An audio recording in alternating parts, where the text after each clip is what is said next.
একটির পর আরেকটি ভয়াবহ অবস্থা রয়েছে, সেগুলো আমাদেরকে অতিক্রম করতে হবে। সেজন্যে আপনারা এইগুলো স্মরণ করে, এই মৌতের কথা স্মরণ করে, কবরের কথা স্মরণ করে বেশি বেশি করে কাঁদবেন।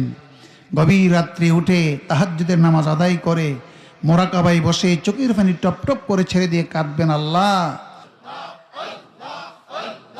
আল্লাহ আল্লাহ আল্লাহ আল্লাহ আল্লাহ আল্লাহ আল্লাহ আল্লাহ আল্লাহ আল্লাহ আল্লাহ আল্লাহ আল্লাহ আল্লাহ আল্লাহ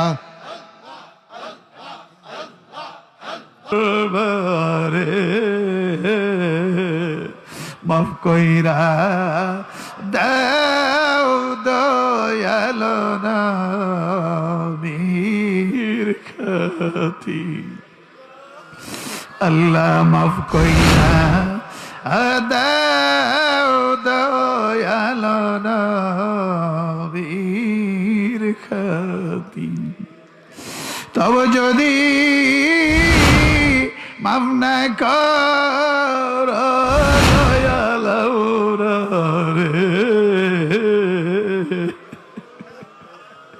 তবু যদি মাফে না দয়ালো রে,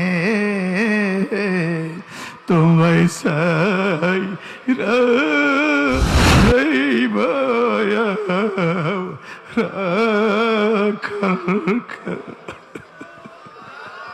বাবারা, ভাইয়েরা, আজকের এই মাহফিলে যারা আসছেন,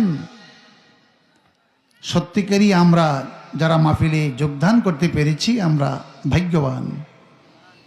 কারণ আল্লাহর ওলির দরবারে এক মুহূর্ত কাল বসে থাকলে তার আমল নামায় 100 বছরের থেকেও আরো বেশি বেরিয়া সওয়াব উঠে যায়। সুবহানাল্লাহ বলে।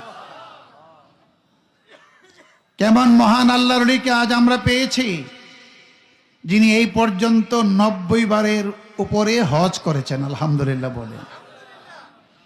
যে মহান মুর্শিদ কেবলার সঙ্গে সরাসরি আমার রাসূল পাকের যোগাযোগ রয়েছে, সুবহানাল্লাহ।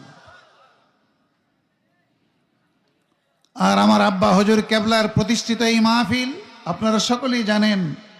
আমার আব্বা হুজুর কেবলা আল্লাহর মহান ওলি কুতুবে দাওরা, তিনি এই স্টেজে বসে আমাদেরকে তাওয়াজ্জু দিয়েছেন।